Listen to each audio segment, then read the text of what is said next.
Death Be Not Proud by Donne. I want you to imagine that there is a dreaded bully at school. Everyone is afraid of this terrible bully, and you decide that you have had enough. You're going to confront this bully and give that bully a piece of your mind. You're going to undercut the supposed power of the bully. Well, in this poem, the bully is death.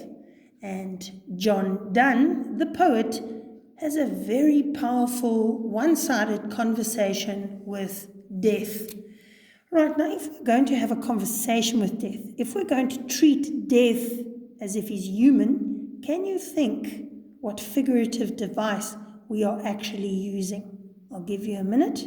What do we call it when we give human qualities to something inanimate or abstract? Have you got it? Starts with a P. Yes.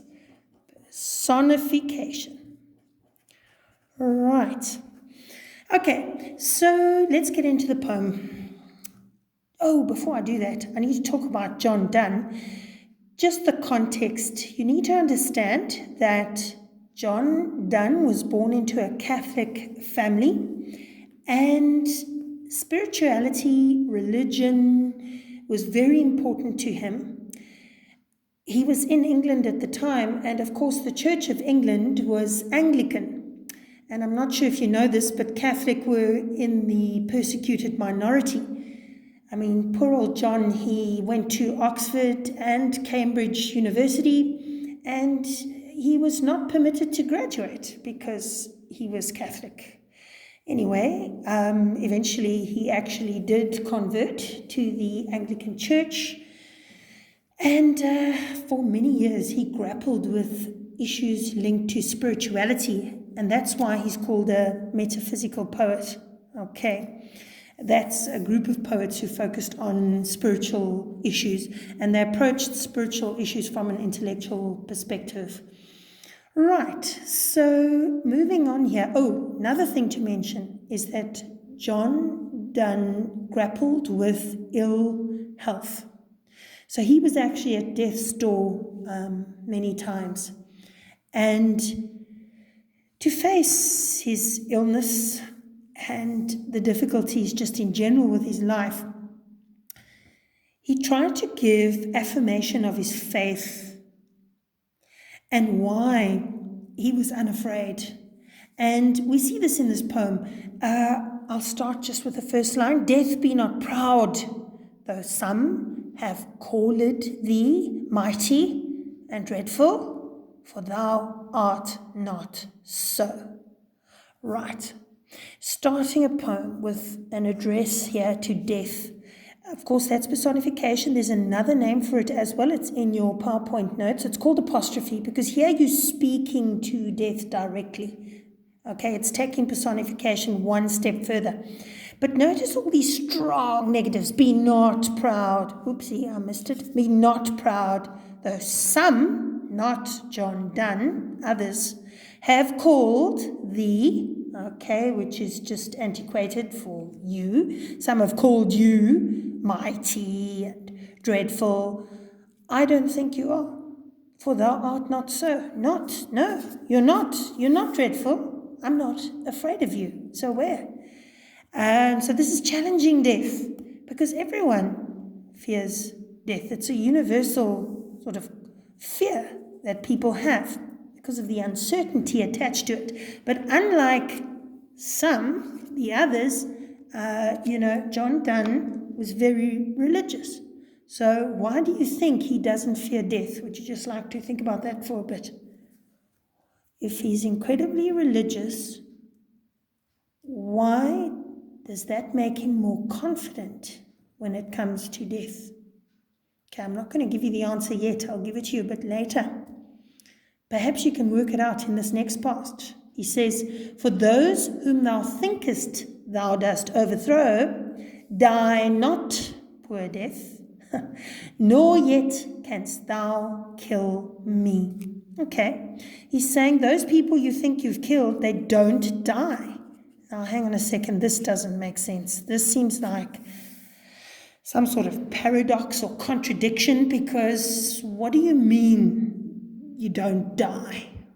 Okay, I'm going to remind you again, I'm giving clues here. Very religious man. Why is he saying, "No, I'm not afraid"? Okay, those people you think, okay, you have killed, they don't die. All right, you cannot overthrow me. You can't kill me. How can death not kill him? Okay, just by the way, do you remember me going, death be not proud, though some have called thee mighty and dreadful? Just remember, we're dealing with a sonnet here, 14 lines, as you know, and iambic pentameter. You know what pen means? Pen is 5. I'm trying to give you a chance to answer.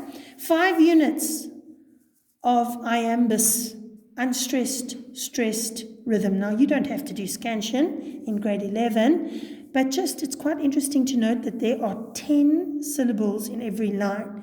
Death be not proud, though some have called, that's how they would have pronounced it in John Donne's time, and it suits his syllable count. Call it thee, you've got 10 syllables. Okay, if we carried on, we'd see there's 10 syllables in every line, and you know what? They broken down into units of meter, rhythm. And so when we go, death be not proud, though some have called thee, we suddenly found ourselves with 5 units. 1, 2, 3, 4, 5. 5 units of meter. And when you use patterns in poetry, you get a certain rhythm that comes from it, a lyricism, okay, musical feel to it. And the sort of rhythm that we've got here is an unstressed, stressed rhythm. Now, we don't necessarily go, death be not proud, though some have called thee. I mean, that would just sound ridiculous. But there's a subtle emphasis on every second syllable. That is the I am, that's where that I am comes from. Okay, it's that rhythm of an unstressed, stressed syllable. Anyway, right, but moving on swiftly. We've got to the point now where John Donne has just said, death, I'm not afraid of you. You're the big bully, but some people are scared. I'm not scared, and you can't kill me. Now he goes on to demean death even further. He says, you know what? Death. Okay, he says, from rest and sleep, which but thy pictures be, much pleasure. Then from thee, much more must flow. So what he's saying is, death, you know, you resemble rest and sleep. You're like the image of rest and sleep. Okay, in fact, rest and sleep would be the pictures of death. They're the images of death, the images of death. And we all know, all of you, we love to rest and sleep. So if we love to rest and sleep and death are so similar, why are we afraid of death? Okay. He says, in fact, death, pleasure. We can get pleasure, so much pleasure from death. Now I'm going to remind you, this is a very religious man. This sonnet is actually one of the holy sonnets, holy sonnet number 10, okay, and holy as in religious and spiritual. And so here is a man who's saying, I'm not afraid of death. I'm actually going to get pleasure from this experience. Because what do you think he believes is going to happen to him when he dies? Okay, hopefully by now you're starting to think, aha. All right, anyway, yeah, you can get a lot of pleasure from death. And you know what else? Soonest our best men with thee do go. Now, I want to go where the best men are going. They say, only the good die young. There's a song. I think it's a Billy Joel song, I don't know. But anyway, that's irrelevant. But you want to be where the best people are going. And so if all the best people are dying, then, take me there, is what he is saying here. And you know what else? It sounds as if He's ready for this because he goes, it's an opportunity to rest your bones. Rest of their bones, and this is wonderful, soul's delivery. I'm not sure if you understand what he's trying to say here, but the soul would be trapped in the body, while you are living.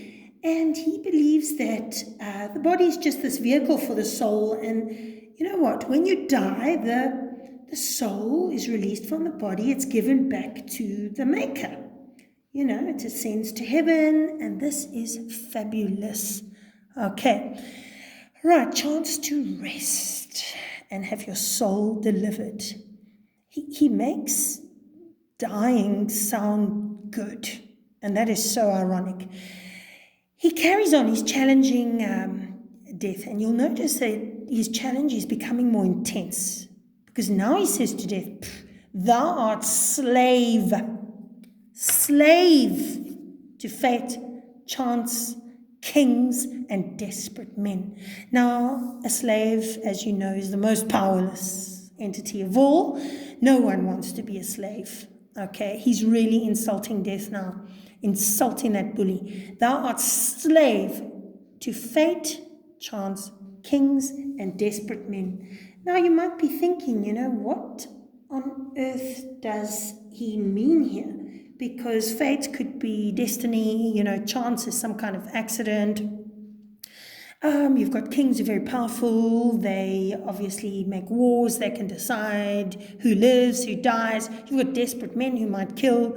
They might kill themselves, suicide as well. But now death isn't the one with the power. Death has to wait for destiny, fate, accidents, kings to make wars so that soldiers go and fight and they die, suicidal men or whatever.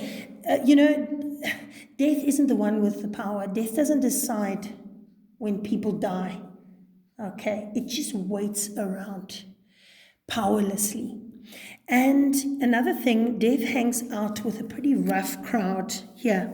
Listen to this: poison, war, sickness, blah, blah.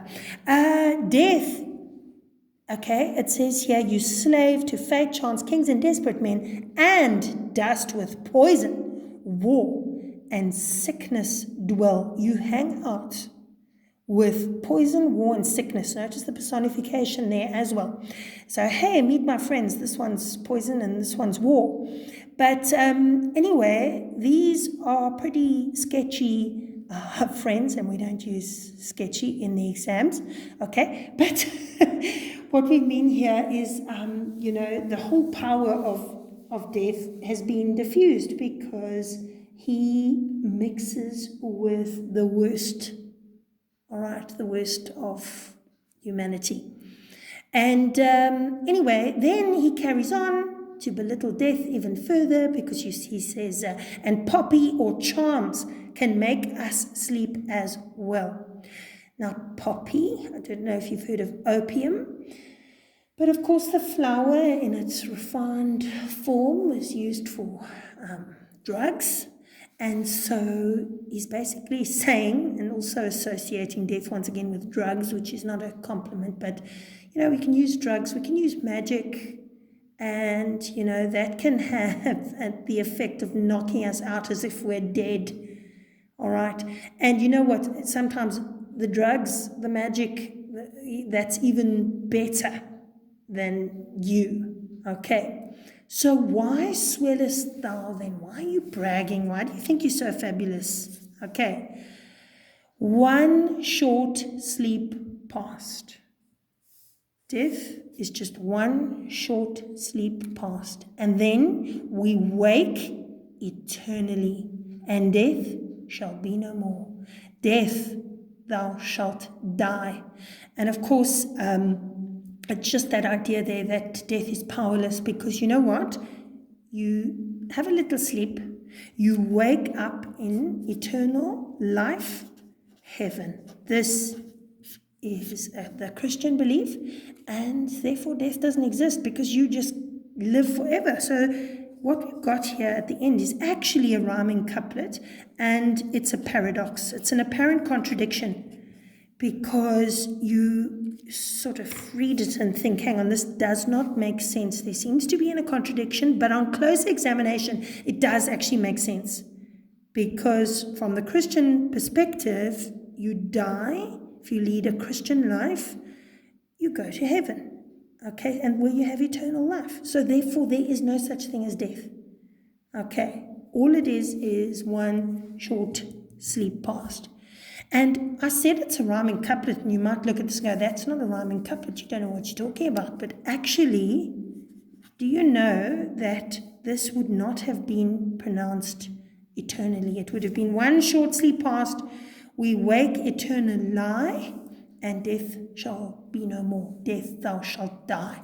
Talking about the rhyme and just the structure of the sonnet. Have a look at what we've got here.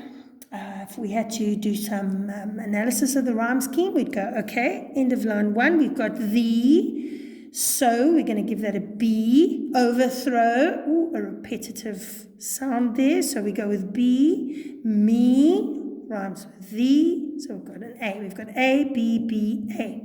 We look again, aha, we've got B, again, B, me, the, so that gets an A again, flow, throw, can you see the B, go, all right, B, and delivery and B, so we've got an A. So we've got A, B, B, A, B, B, A, and then we go to desperate men, look at the last word, C, dwell, okay, D, we haven't heard that sound before, well, we go D, and then is a C.